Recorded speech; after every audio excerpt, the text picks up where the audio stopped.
ದೇವರ ನಾಮಕ್ಕೆ ಸ್ತೋತ್ರವಾಗಲಿ. ಇಂದಿನ ನಿರೀಕ್ಷೆಯ ವಾಕ್ಯಕ್ಕೆ ನಿಮ್ಮೆಲ್ಲರನ್ನೂ ಸ್ವಾಗತಿಸಿಕೊಳ್ಳುತ್ತಾ ಇದ್ದೇನೆ. ಹಾಲೆಲೂಯ. ರೋಮಾಪುರದವರಿಗೆ ಬರೆದ ಪತ್ರಿಕೆ 12ನೇ ಅಧ್ಯಾಯ 1ನೇ ವಾಕ್ಯ. Romans chapter 12 verse 1.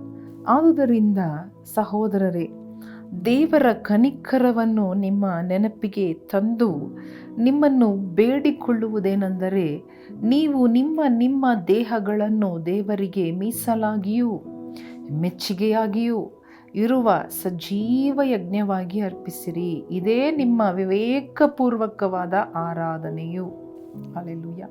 ನೋಡಿ, ಇಲ್ಲಿ ನಾವು ನೋಡುವಂತಹ ಗಮನಿಸಬೇಕಾದ ಕಾರ್ಯ, ಈ ಹೊಸ ವರ್ಷದಲ್ಲಿ ನಮ್ಮ ಜೀವನವನ್ನು ನಾವು ಬದಲಿ ಮಾಡಿಕೊಳ್ಳಬೇಕು. ಹಲ್ಲೆಲೂಯಾ. ನಮ್ಮ ದೇಹಗಳನ್ನು ನಾವು ಯಾವ ರೀತಿಯಾಗಿ ದೇವರಿಗೆ ಒಪ್ಪಿಸಿಕೊಡಬೇಕು, ಯಾವ ರೀತಿ ಒಪ್ಪಿಸಿಕೊಟ್ಟರೆ ಅದು ದೇವರ ಚಿತ್ತ, ಅದು ದೇವರಿಗೆ ಮೆಚ್ಚುಗೆಯಾದ ಮೀಸಲಾದ ಸಜೀವವಾದ ಯಜ್ಞವಾಗಿ ಇರುತ್ತದೆ, ವಿವೇಕಪೂರ್ವಕವಾದ ಆರಾಧನೆಯೂ ಆಗಿರುತ್ತದೆ ಎಂಬುದಾಗಿ ನಾವು ನೋಡುವಾಗ, ನೋಡಿರಿ, ದೇವರ ಕನಿಕರದಿಂದ ನಮ್ಮ ನೆನಪಿಗೆ ತರಲ್ಪಡುವ ಕಾರ್ಯ. ಹಲ್ಲೆಲೂಯಾ. ದೇವರು ನಮ್ಮ ಮೇಲೆ ಕನಿಕರ ಇಡುವ ದೇವರಾಗಿದ್ದಾರೆ. ಯಾರು ನಾಶವಾಗುವುದು ದೇವರ ಚಿತ್ತವಲ್ಲ. ಯಾರು ಕಷ್ಟದಲ್ಲಿ ಇರುವುದು, ಕಷ್ಟಕ್ಕೆ ಒಳಗಾಗುವುದು ದೇವರ ಚಿತ್ತ ಅಲ್ಲ. ಅದಕ್ಕಾಗಿ ದೇವರು ನಮ್ಮನ್ನು ಕರೆದಿಲ್ಲ. ದೇವರು ತನ್ನ ಮಹಾ ಕನಿಕರದಿಂದ, ಮಹಾ ಉದ್ದೇಶದಿಂದ ದೇವರು ನಮಗೆ ಹೇಳಿಕೊಡುವ ಕಾರ್ಯ ಏನು, ನೆನಪಿಗೆ ತರುವ ಕಾರ್ಯ ಏನು, ಬೇಡಿಕೊಳ್ಳುವುದೇನು. ಹಲ್ಲೆಲೂಯಾ. ದೇವರಾತ್ಮನು ನಮ್ಮನ್ನು ಒತ್ತಾಯಪಡಿಸಿ, ನೋಡಿ, ಕೆಲವೊಂದು ಕಾರ್ಯ ನಾವು ಸ್ವಯವಾಗಿ ಮಾಡುವುದಿಲ್ಲ, ಆದರೆ ದೇವರ ಆತ್ಮರು, ಪರಿಶುದ್ಧಾತ್ಮರು ನಮ್ಮನ್ನು ಒತ್ತಾಯ ಮಾಡುತ್ತಾರೆ. ಹಲ್ಲೆಲೂಯಾ. ಒಳ್ಳೆಯದು ಮಾಡೋದಕ್ಕೆ ಒತ್ತಾಯ ಮಾಡುತ್ತಾರೆ. ಹಲ್ಲೆಲೂಯಾ. ದೇವರ ಚಿತ್ತವನ್ನು ಮಾಡುವುದಕ್ಕೆ, ವಿವೇಕಪೂರ್ವಕವಾಗಿ ನಡೆಯುವುದಕ್ಕೆ. ಹಲ್ಲೆಲೂಯಾ.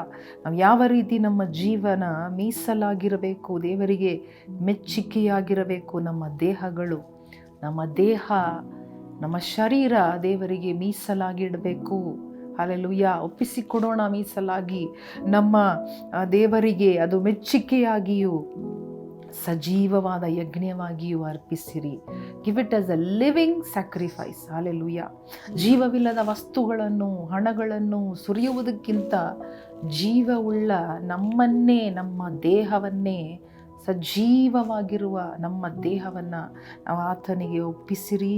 ಇದೇ ನಿಮ್ಮ ವಿವೇಕಪೂರ್ವಕವಾದ ಆರಾಧನೆ.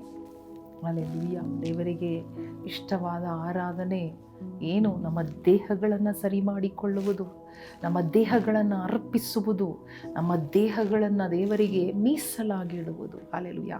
ಕಾನ್ಸಕ್ರೇಟ್, ಸಪ್ರೇಟಾಗಿ, ಅಪಾರ್ಟಾಗಿ ಇಡುವುದು ದೇವರಿಗೋಸ್ಕರ. ಇಡುವಾಗ ಏನು ನಮ್ಮನ್ನು ಮುಟ್ಟಲು ಸಾಧ್ಯವಿಲ್ಲ. ಹಲ್ಲೆಲೂಯಾ. ನಮ್ಮ ಶರೀರವನ್ನು, ನಮ್ಮ ಜೀವನವನ್ನು ಏನು ಮುಟ್ಟಲಿಕ್ಕೆ ಸಾಧ್ಯವಿಲ್ಲ. ಹಲ್ಲೆಲೂಯಾ.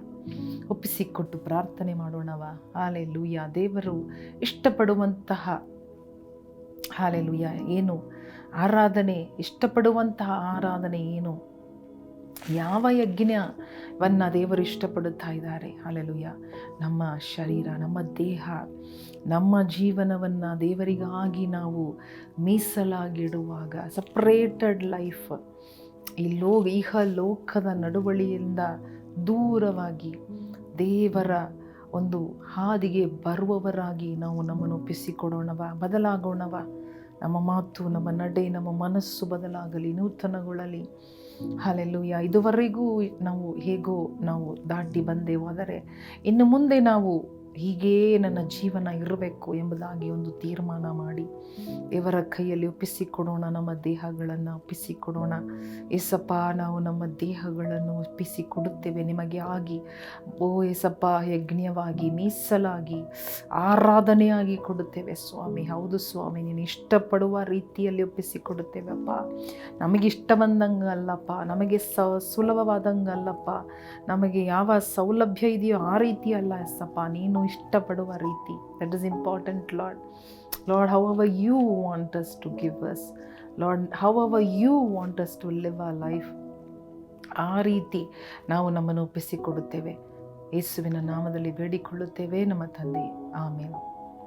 ಪ್ರಿಯ ಸಹೋದರ ಸಹೋದರಿಯರೇ, ನಾವು ಗಮನಿಸೋಣ. We would have heard this ಈ ವಾಕ್ಯವನ್ನು ನಾವು ಎಷ್ಟೋ ಸಾರಿ ನಾವು ನೋಡಿರುತ್ತೇವೆ. ಆದರೆ ಈಗ ಸಮಯ ಬಂದಿದೆ ನಾವು ಈ ವಾಕ್ಯಗಳನ್ನು ಅಳವಡಿಸಿಕೊಂಡು ದೇವರಿಗಾಗಿ ಮೀಸಲಾದ ಜನಾಂಗವಾಗಿ, ಮೀಸಲಾದ ಕುಟುಂಬವಾಗಿ ಇರುವುದಕ್ಕೆ ತೀರ್ಮಾನ ತಕ್ಕೊಂಡು ಅದರ ಪ್ರಕಾರ ಮುಂದುವರಿಯೋಣ.